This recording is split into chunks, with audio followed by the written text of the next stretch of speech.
Suite de la vie d'adulte de Jésus.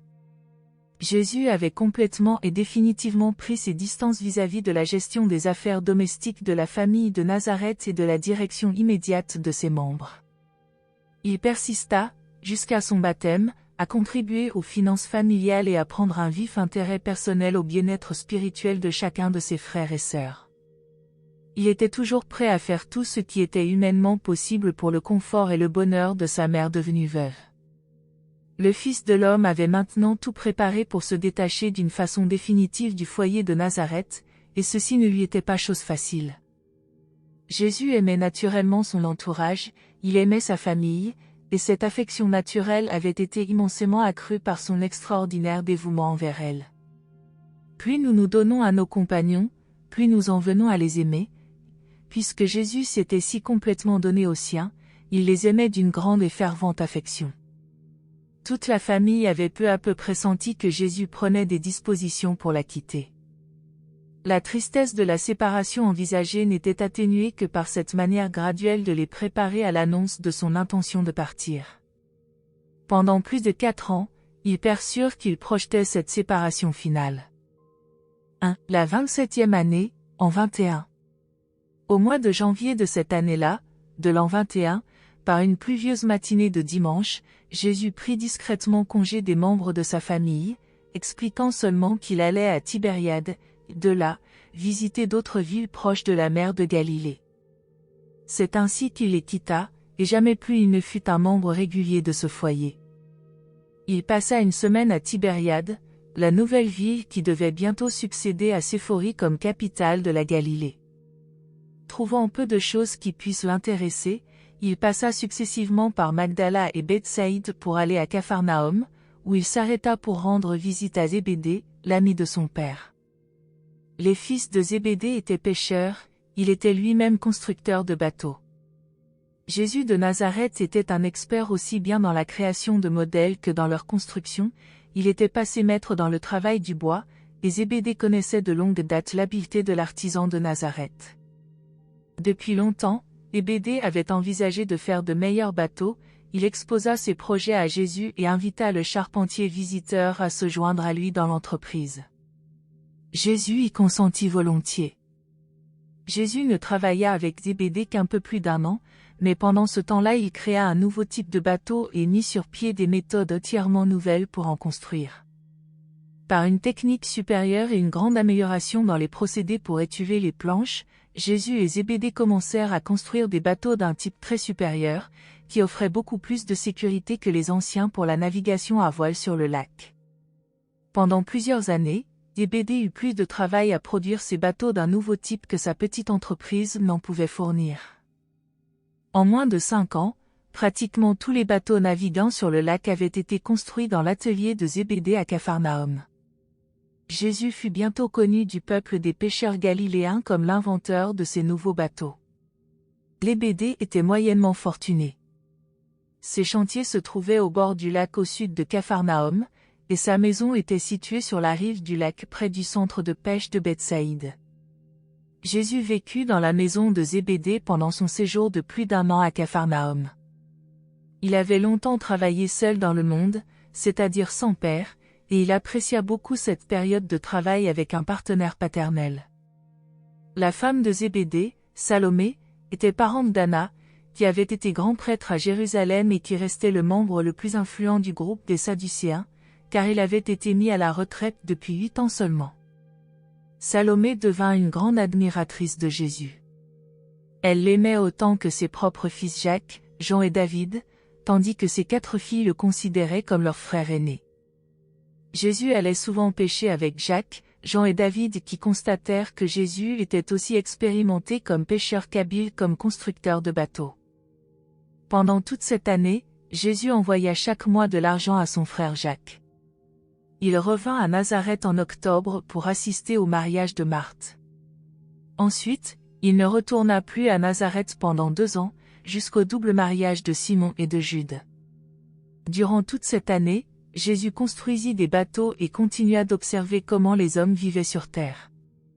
Il allait fréquemment rendre visite au caravansérail, car la route directe de Damas vers le sud passait par Capharnaüm. La ville était un important poste militaire romain, et l'officier qui commandait la garnison était un gentil croyant à Yahweh, un homme dévot, comme les Juifs avaient coutume de désigner ses prosélytes. Cet officier appartenait à une riche famille romaine, et il prit sur lui de bâtir une belle synagogue à Capharnaüm. Il l'avait offerte aux Juifs peu de temps avant que Jésus ne vînt vivre chez Zébédée. Jésus dirigea les offices dans la nouvelle synagogue pendant plus de la moitié de cette année. Quelques caravaniers qui y assistèrent par hasard se rappelèrent qu'il était le charpentier de Nazareth.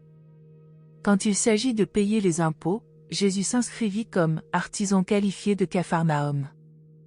Depuis ce jour-là et jusqu'à la fin de sa vie terrestre, il fut connu comme un habitant de Capharnaüm. Il ne se prévalut jamais d'aucune autre résidence légale, bien que, pour diverses raisons, il est permis à d'autres de le domicilier à Damas, à Béthanie, à Nazareth ou même à Alexandrie. À la synagogue de Capharnaüm, il trouva beaucoup de nouveaux livres dans les coffres de la bibliothèque et passa au moins 5 soirées par semaine à des études intensives. Il consacrait une soirée à la vie sociale avec les adultes, et en passait une autre avec la jeunesse. Il y avait, dans la personnalité de Jésus, quelque chose d'affable et d'inspirant qui attirait invariablement les jeunes. Toujours, il les faisait se sentir à l'aise en sa présence. Son grand secret pour s'entendre avec eux tenait peut-être au double fait qu'il s'intéressait toujours à leurs occupations, tout en donnant rarement des conseils sans qu'on les lui ait demandés. La famille de Zébédée avait presque de l'adoration pour Jésus, elle ne manquait jamais d'écouter les causeries avec questions et réponses qu'il dirigeait chaque soir après le souper, avant de partir étudier à la synagogue. La jeunesse du voisinage venait fréquemment aussi assister à ces réunions d'après-souper. À ces petits groupes, Jésus donnait un enseignement varié et avancé, juste aussi avancé que le permettait leur compréhension. Il parlait tout à fait franchement avec eux, exposait ses idées et ses idéaux sur la politique, la sociologie, la science et la philosophie, mais jamais il ne prétendait parler avec une autorité finale, sauf quand il discutait de la religion, les rapports de l'homme avec Dieu. Une fois par semaine, Jésus tenait une réunion avec toute la maisonnée, le personnel de l'atelier et celui des chantiers, car Zébédée avait beaucoup d'ouvriers, et ce fut parmi ces travailleurs que, pour la première fois, Jésus fut appelé « le Maître ». Tout le monde l'aimait. Son travail à Capharnaüm avec Zébédée lui plaisait, mais la présence des enfants jouant à côté de l'atelier du charpentier de Nazareth lui manquait. De tous les fils de Zébédée, c'était Jacques qui s'intéressait le plus à Jésus en tant qu'éducateur et philosophe. Jean préférait son enseignement et ses opinions sur la religion. David le respectait comme artisan, mais faisait peu de cas de ses vues religieuses et de ses enseignements philosophiques. Jude venait fréquemment le jour du sabbat pour entendre Jésus parler à la synagogue et restait pour discuter avec lui. Plus Jude voyait son frère aîné, plus il se persuadait que Jésus était vraiment un grand homme.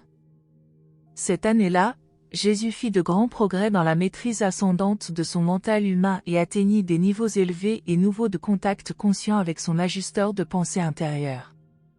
Ce fut sa dernière année de vie stable. Jamais plus Jésus ne resta une année entière au même endroit ou dans la même entreprise. Le moment de ses pèlerinages terrestres approchait rapidement.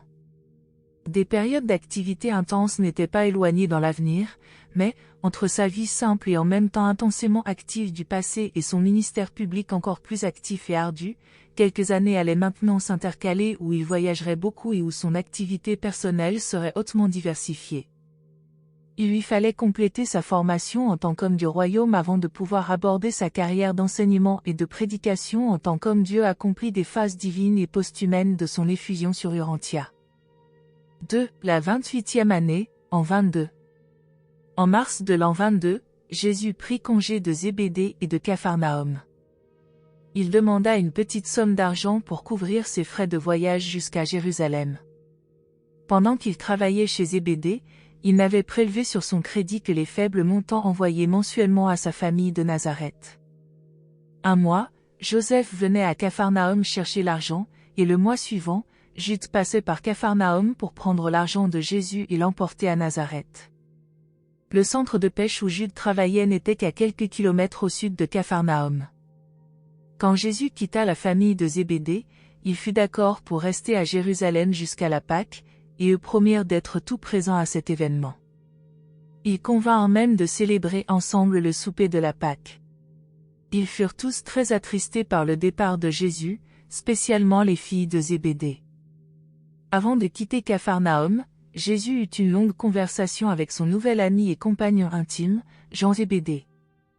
Il dit à Jean qu'il envisageait de beaucoup voyager jusqu'à ce que « mon heure soit venue », et il demanda à Jean d'agir à sa place pour envoyer, chaque mois, un peu d'argent à la famille de Nazareth jusqu'à épuisement des fonds dont on lui restait redevable. Jean lui fit cette promesse, « Mon maître, va qu'à tes affaires et fais ton travail dans ce monde. J'agirai pour toi en ceci comme en toute autre matière, je veillerai sur ta famille comme si je devais entretenir ma propre mère et m'occuper de mes propres frères et sœurs. Je disposerai de ta créance sur mon père comme tu me l'as indiqué et selon les nécessités. Quand ton argent aura été dépensé, si je n'en reçois pas de toi et si ta mère est dans le besoin, alors je partagerai mes propres gains avec elle. Va ton chemin en paix.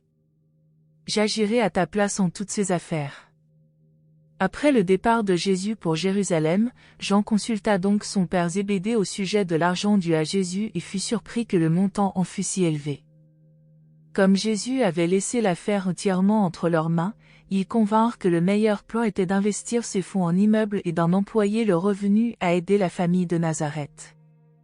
Zébédée connaissait une petite maison de Capharnaüm qui était hypothéquée et à vendre. Il recommanda à Jean de l'acheter avec l'argent de Jésus et de garder en dépôt le titre de propriété pour son ami. Jean fit ce que son père lui avait conseillé. Pendant 2 ans, le revenu de la maison fut affecté à rembourser l'hypothèque. En y ajoutant une importante somme que Jésus envoya bientôt à Jean pour être employée aux besoins de la famille, ce fut presque suffisant pour couvrir le montant de l'achat. Zébédée fournit la différence, de sorte que Jean paya le restant de l'hypothèque à l'échéance, acquérant ainsi la pleine propriété de cette petite maison de 2 pièces. De cette manière, Jésus devint propriétaire d'une maison à Capharnaüm, mais on ne le lui avait pas dit. Quand la famille, à Nazareth, apprit que Jésus avait quitté Capharnaüm, et faute de connaître l'arrangement financier pris avec Jean, elle crut que le moment était venu pour elle de se tirer d'affaire sans plus compter. Sur l'aide de Jésus. Jacques se rappela son accord avec Jésus, avec l'aide de ses frères, il assuma aussitôt la pleine responsabilité des charges de la famille. Mais revenons maintenant en arrière pour observer Jésus à Jérusalem.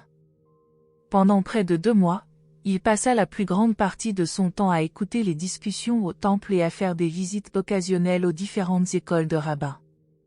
Il passa, à Béthanie, la plupart des jours de sabbat. Jésus avait emporté avec lui, à Jérusalem, une lettre de la femme de Zébédée pour l'ancien grand prêtre Anna, dans laquelle Salomé le présentait exactement comme « l'un de mes propres fils ». Anna lui consacra beaucoup de temps et l'emmena personnellement visiter les nombreuses académies des éducateurs religieux de Jérusalem. Alors que Jésus inspectait à fond ces écoles et observait soigneusement leurs méthodes d'enseignement, il ne posa pas la moindre question en public.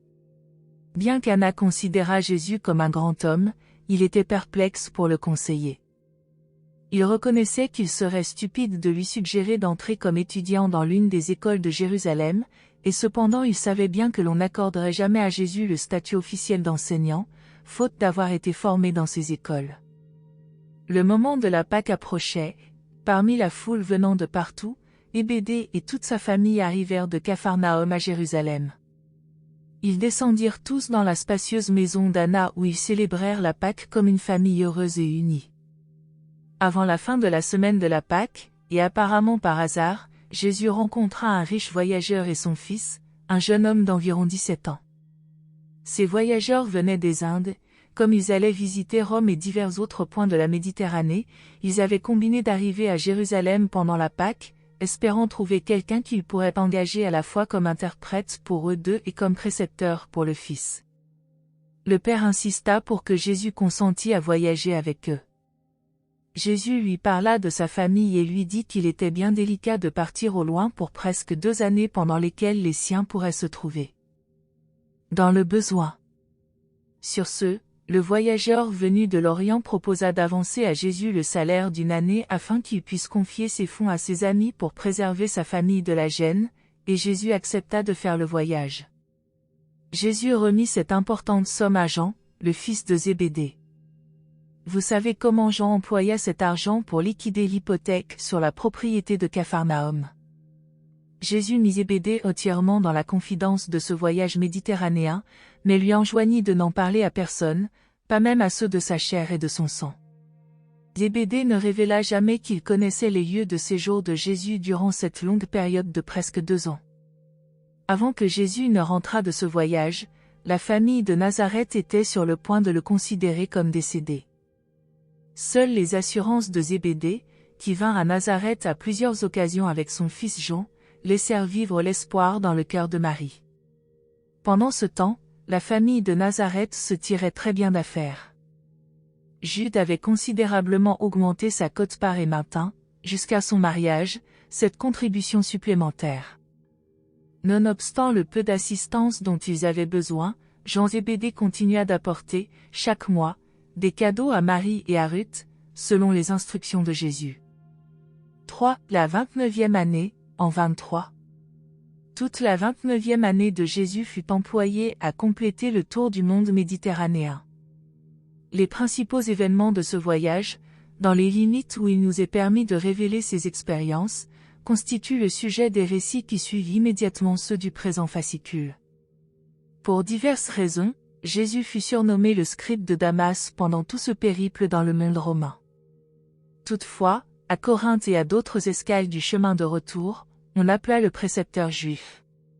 Ce fut une période mouvementée dans la vie de Jésus. Durant le voyage, il prit de nombreux contacts avec ses semblables humains, mais cette expérience fut une phase de sa vie qu'il ne révéla jamais à aucun membre de sa famille, ni à aucun des apôtres. Jésus vécut jusqu'à la fin de son incarnation et quitta ce monde sans que personne, sauf Zébédée de Bethsaïde, ait jamais su qu'il avait fait ce grand périple. Quelques-uns de ses amis crurent qu'il était retourné à Damas, d'autres pensèrent qu'il était parti pour les Indes. Les membres de sa famille inclinaient à croire qu'il était à Alexandrie parce qu'ils savaient qu'on l'avait une fois invité à s'y rendre pour devenir assistant du Chazan. Quand Jésus revint en Palestine, il ne fit rien pour changer l'opinion de sa famille, celle-ci croyait qu'il avait quitté Jérusalem pour Alexandrie. Il les laissa continuer à croire qu'il avait passé dans cette ville d'éducation et de culture tout le temps où il avait été absent de Palestine. Seul Zébédée, le constructeur de bateaux de Bethsaïde, connaissait la vérité sur ces sujets, et Zébédée n'en parla à personne. Dans tous vos efforts pour déchiffrer la signification de la vie de Jésus sur Urantia, il faut vous souvenir des motifs de l'effusion de Michaël. Si vous voulez comprendre le sens de beaucoup de ces agissements apparemment étranges, il faut discerner le but de son séjour sur votre monde. Jésus évita constamment et soigneusement d'échafauder une carrière personnelle fascinante et trop séduisante. Il ne voulait faire aucun appel insolite ou irrésistible à ses compagnons. Il était voué au travail de révéler le Père céleste à ses contemporains mortels, et se consacrait en même temps à la tâche sublime de vivre sa propre vie terrestre mortelle en restant constamment soumis à la volonté de ce même Père du paradis. Pour comprendre la vie de Jésus sur terre, il sera toujours utile, à tous les mortels qui étudient cette effusion divine, de se rappeler que, tout en vivant son incarnation sur Urantia, il la vivait pour son univers tout entier. Sa vie dans une chair de nature mortelle apporta individuellement quelque chose de spécial et d'inspirant à chacune des sphères habitées de tout l'univers de Nébadon. Cela est aussi vrai pour tous ces mondes qui sont devenus habitables depuis les temps mouvementés de son séjour sur Urantia. Et cette même chose sera également vraie pour tous les mondes qui seront habités par des créatures volitives dans toute l'histoire future de cet univers local. Pendant la durée et grâce aux expériences de son voyage autour du monde romain, le Fils de l'homme paracheva pratiquement son apprentissage éducatif par contact avec les peuples si divers du monde contemporain de son temps et de sa génération. À l'époque de son retour à Nazareth, au moyen de cette éducation par le voyage, il avait pratiquement appris comment l'homme vivait et construisait son existence sur Urantia. Le but réel de son périple autour du bassin de la Méditerranée était de connaître les hommes. Durant ce voyage, il fut en contact très étroit avec des centaines d'êtres humains. Il rencontra et aima toutes sortes d'hommes, riches et pauvres, puissants et misérables, noirs et blancs, instruits et illettrés, cultivés et ignorants, bruts et spiritualistes, religieux et irréligieux, moraux et immoraux.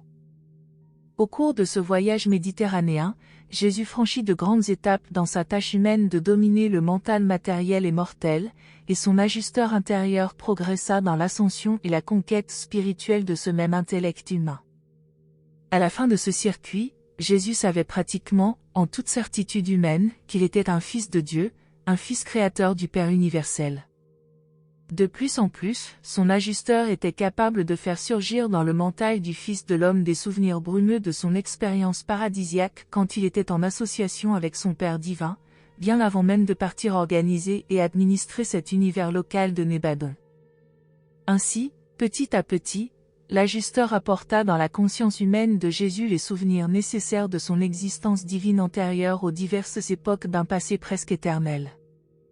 Le dernier épisode de son expérience préhumaine, mis en lumière par l'ajusteur, fut son entretien d'adieu avec Emmanuel de Salvington, juste avant que Jésus ait fait l'abandon de sa personnalité consciente pour entreprendre son incarnation sur Urantia.